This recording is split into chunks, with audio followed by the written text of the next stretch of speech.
O ministro da Economia, Paulo Guedes, está em Washington, capital dos Estados Unidos, onde participa da reunião anual do FMI. A viagem aconteceu em meio a pressões de parlamentares por explicações sobre a empresa que o ministro mantém num paraíso fiscal.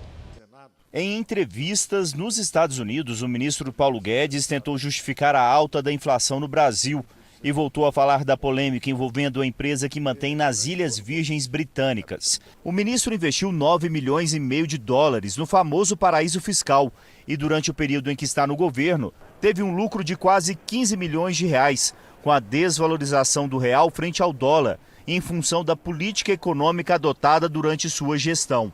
Paulo Guedes mais uma vez disse que não fez nada de errado e que a empresa é legal.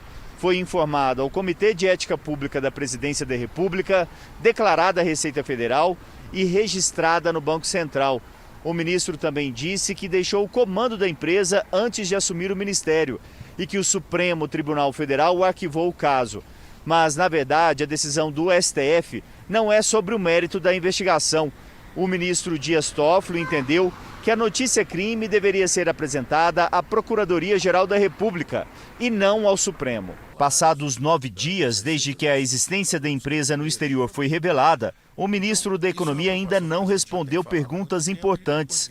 Se Paulo Guedes saiu da direção da companhia porque não informou isso no início do mês, quando foi procurado pelo consórcio de jornalistas do Pandora Papers, porque o documento que comprovaria que Guedes deixou a direção da empresa não foi registrado na Junta Comercial das Ilhas Virgens Britânicas. O governo das Ilhas Virgens Britânicas confirma que Paulo Guedes saiu da direção da offshore. O ministro ainda é beneficiário da empresa, já que afirma ter deixado a direção em dezembro de 2018. O ministro segue como acionista. O vice-presidente da Câmara, Marcelo Ramos, criticou a falta de transparência de Paulo Guedes. É bastante estranho que o ministro comemore o dólar acima de R$5, na medida em que o dólar acima de R$5 dá lucros extraordinários para o offshore dele, por um lado, e aumenta a quase R$7 o combustível Brasil afora para o cidadão brasileiro, ao qual ele deve satisfação. Resta uma questão ética e de coerência.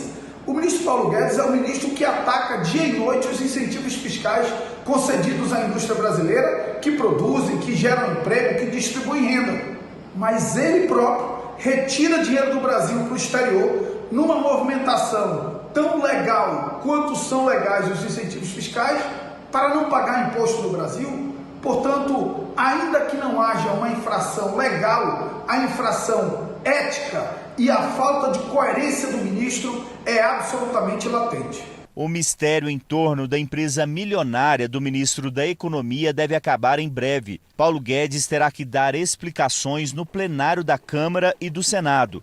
A data ainda não foi marcada. Economistas dizem que o ministro atravessa uma crise ética com a revelação da empresa offshore. O interesse maior a esclarecer todos esses fatos é do ministro, porque o que está em jogo é a sua reputação. Sua reputação como brasileiro, sua reputação como autoridade do governo, sua reputação como investidor. Né? Portanto, é do seu interesse não titubear, não hesitar, não tergiversar e enfrentar uma entrevista coletiva, por exemplo, munido de documentos e de informações para que não paire nenhuma dúvida, não haja nenhuma dúvida da sua honestidade na gestão deste caso.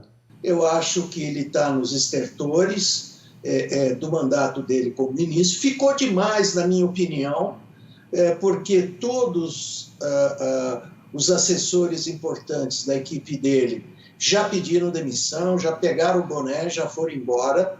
Tá? Portanto, com um começo tão alvissareiro, teve um final, ou está tendo um final, muito melancólico. A defesa de Paulo Guedes reafirma que o caso já foi arquivado pelo Supremo Tribunal Federal, que os documentos apresentados à Procuradoria-Geral da República demonstram que o ministro se afastou da gestão da empresa e que ele jamais se beneficiou do cargo que ocupa.